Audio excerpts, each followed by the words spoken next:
Seuralla on myös 2 muuta palkintoa, joista toinen on tää tähtipelaajapalkinto, joka ojennetaan edelliskaudella eniten tähtiäänestyksissä tähtiä saaneelle pelaajalle. Ja sen tulee jakamaan edelliskauden eli puriskauden tähtipelaaja Juha Parru Parviainen. Joo.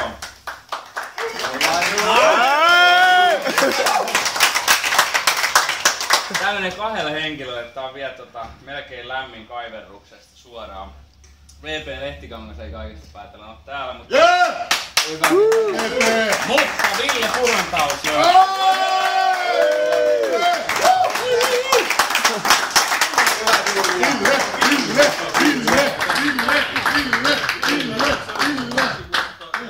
Hyvä Ville. Ville, älä käy VP:llä. Siisti kauloihin.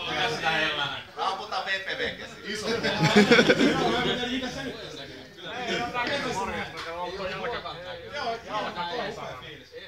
Viime kautta oli eka täysin kausi ja kova tehtiin duunia.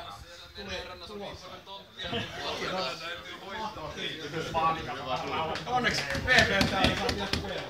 Yes.